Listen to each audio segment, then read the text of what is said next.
अस्सलाम वालेकुम। आप देख रहे हैं के न्यूज चैनल। खबर शामिल करते हैं शेखुपुरा से। अवाम की बड़ी कार्रवाई। अगवा बराए तावान के मुलजिम पुलिस अफसर और इसके बैनुल अजलाई गैंग को पकड़कर पुलिस के हवाले कर दिया गया। मुजाहिद चट्टा नामी पुलिस अफसर लाहौर किसी थाने का एहलकार बताया जाता है। जराइम पेशा लोगों के साथ मिलकर मुख्तलिफ शहरों से लोगों को उठाकर अपने निजी टॉर्चर सेल में बंद करके तावान तलब करता है। मुतासरीन बुरसा सरापा एहतजाज है। मजीद जानते हैं इस मौके पर मौजूद हमारे नुमाइंदे से। जी बताइएगा।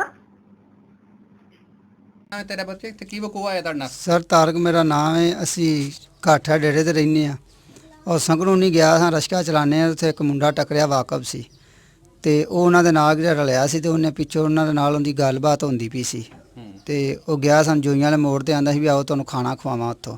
ਉੱਥੇ ਨਾਲ ਲੈ ਗਿਆ, ਨਾਲ ਦੇ ਉਹਦੇ ਬੰਦੇ ਹਨ ਜਿਹੜੇ ਉਹ 4-5 ਉੱਤੇ ਖੜੇ ਹਨ। ਸਾਨੂੰ ਉਹਨਾਂ ਕਹਿ ਵੀ ਡੱਬੇ ਸੱਟਿਆ ਹੋਏ, ਪਿਸਤੌਲ ਉਹਨਾਂ ਦੇ ਕੋਲੋਂ ਹਨ ਧੱਕੇ ਨਾਲ ਸਾਨੂੰ ਲੈ ਗਏ। ਸਾਡੀਆਂ ਅੱਖਾਂ ਨਾਲ ਬੰਦ ਕਰ ਦਿੱਤੀਆਂ ਨੇ। 4-5 ਦਿਨ ਉੱਥੇ ਰੱਖ ਲਿਆ, ਮਾਰਿਆ ਕੁੱਟਿਆ ਵੇ, ਪੈਸੇ ਸਾਡੇ ਕੋਲ ਈਜੀ ਕਰਵਾਉਂਦੇ ਰਹੇ ਨੇ। ਬਾਅਦ ਫਿਰ ਸਾਨੂੰ ਮੋਟਰ ਦੇ ਅੱਖਾਂ ਬੰਦ ਕਰਕੇ ਸਾਨੂੰ ਉੱਥੇ ਸੱਟ ਗਏ ਨੇ। ਅੱਛਾ ਬੱਚੇ ਤੇਰਾ ਕੀ ਨਾਮ ਹੈ? ਜ਼ੁਹੈਬ। ਤੈਨੂੰ ਕਿੱਥੋਂ ਚੁੱਕਿਆ ਉਹਨਾਂ ਨੇ? ਮੈਨੂੰ ਵੀ ਸਰ ਜੀ ਉੱਥੋਂ ਹੀ ਚੁੱਕਿਆ ਹੈ। ਤੁਸੀਂ ਦੋਨੋਂ ਇਕੱਠੇ ਕੰਮ ਕਰਦੇ ਹੋ? ਹਾਂਜੀ ਇੱਕੋ ਰਕਸ਼ੇ ਤੇ? ਹਾਂਜੀ ਤੁਸੀਂ ਦੋਨੋਂ ਇਕੱਠੇ ਚੁੱਕੇ ਗਏ ਹੋ? ਹਾਂਜੀ ਇਕੱਠੇ ਹੀ ਸਾਈ ਦੋ। ਤੇ ਤੇਰੇ ਨਾਲ ਵੀ ਇਹ ਕੰਮ ਹੈ ਹੋਇਆ? ਤੇਰੇ ਕੋਲ ਵੀ ਪੈਸੇ ਮੰਗਾਉਂਦੇ ਰਹੇ ਨੇ? ਹਾਂਜੀ ਸਾਰੀ ਘਰੋਂ ਪੈਸੇ ਮੰਗਾਏ ਨਹੀਂ ਸੀ ਉਹਨਾਂ। ਤੇ ਕਿਹੜਾ ਬੰਦਾ ਸੀ ਜਿਹੜਾ ਤੁਹਾਨੂੰ ਉੱਥੇ, ਉਹਦਾ ਨਾਮ ਕੋ ਪਤਾ ਲੱਗਾ ਜਿਹੜਾ ਬੰਦਾ ਤੁਹਾਡੇ ਨਾਲ ਕੰਮ ਕਰਦਾ ਸੀ? ਕੰਮ ਜਿਹੜਾ ਜਿਹਨੇ ਸਾਨੂੰ ਲੈ ਕੇ ਉਹਦਾ ਨਾਮ ਇਮਰਾਨ ਹੈ। ਤੇ ਜਿਹੜਾ ਬੰਦਾ ਤੁਹਾਡੇ ਕੋਲ ਪੈਸੇ ਮੰਗਾਉਂਦਾ ਰਿਹਾ ਮਾਰ ਮੁਰ ਕੇ ਉਹਨਾਂ ਚੋਂ ਕਿਸੇ ਦਾ ਨਾਂ ਲਿਆ ਕਿਸੇ? ਹਾਂਜੀ ਮੁਜਾਹਿਦ ਚੱਠਾ। ਅੱਛਾ ਠੀਕ ਹੋ। ਤੁਹਾਨੂੰ ਕਿਵੇਂ ਪਤਾ ਲੱਗਾ ਤੁਹਾਡੇ ਬੱਚਿਆਂ ਨਾਲ ਕੀ ਵਕੂਆ ਹੋਇਆ? ਉਹ ਸੁਬਾਹ ਦੇ ਗਏ ਸਨ 8 ਵਜੇ ਦੇ ਘਰੋਂ ਗਏ ਸਨ।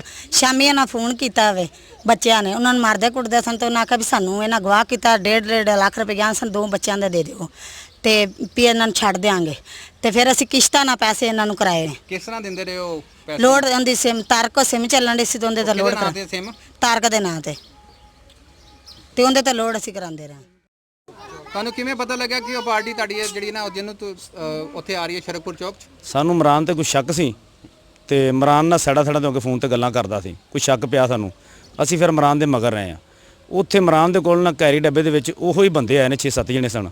ਉਸ ਤੋਂ ਬਾਅਦ ਚੁੱਕ ਕੇ ਨਾ ਬੰਦੇ ਨੂੰ ਚੁੱਕਣਾ ਸੀ, ਉਹਨੂੰ ਦਸਤੀ ਫੜ ਲਿਆ ਉਹਨੂੰ।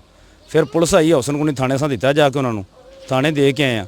ਉਹੋ ਹੀ ਫਿਰ ਉਹਨਾਂ ਬੰਦਿਆਂ ਜਾ ਕੇ ਸਾਰਾ ਕੁਝ ਮੰਨਿਆ ਕਿ ਅਸੀਂ ਜੀ ਇਹਨਾਂ ਦੀ ਮੋਟਰਸਾਈਕਲ ਜਿਹੜੀ ਸਾਡੀ ਜਿਹੜੇ ਇਸਤਖਾਰ ਮੁੰਡਾ ਸੀ ਲੈ ਕੇ ਇਸ ਤੋਂ ਪਹਿਲੇ ਅਗਵਾ ਆਇਆ ਤੇ ਉਹਦਾ ਕੋਈ ਪਤਾ ਨਹੀਂ ਹੈ ਕਿੱਥੇ ਆ। ਸਗਵੀਂ ਮੋਟਰਸਾਈਕਲ ਇਹਨਾਂ ਕੋਲ ਹਰ ਸ਼ੈ ਬਰਾਮਦ ਹੋ ਚੁੱਕੀ ਹੈ। ਹੁਣ ਅਗਲੇ ਬੰਦੇ ਸਾਡਾ ਜਿਹੜਾ ਨਾ ਇਸਤਖਾਰ ਮਾਰਤਾ ਜਾਂ ਕਿੱਧਰ ਕੀਤਾ ਸਾਨੂੰ ਉਸ ਦਾ ਕੋਈ ਪਤਾ ਸਰਾਖ ਨਹੀਂ ਮਿਲਿਆ ਅਜੇ ਤੱਕ। ਹੁਣ ਤੁਸੀਂ ਗਵਰਨਮੈਂਟ ਕੋ ਕੀ ਚਾਹੁੰਦੇ ਹੋ? ਹੁਣ ਗਵਰਨਮੈਂਟ ਕੇ ਅਪੀਲ, ਇਮਰਾਨ ਖਾਨ ਕੇ ਅਪੀਲ ਹੈ, ਸਾਰੇ ਵਜ਼ੀਰ ਆਲਾ ਕੇ ਅਪੀਲ ਹੈ, ਲਿਆਦਾ ਸਾਡੇ ਭਰਾ ਨੂੰ ਬਰਾਮਦ ਕੀਤਾ ਜਾਏ ਜਿੱਥੇ ਵੀ ਹੈ, ਜ਼ਿੰਦਾ ਜਾਂ ਮੁਰਦਾ, ਸਾਨੂੰ ਪਤਾ ਲੱਗ ਜਾਏ ਵੀ ਹੈ ਕਿੱਥੇ ਆ।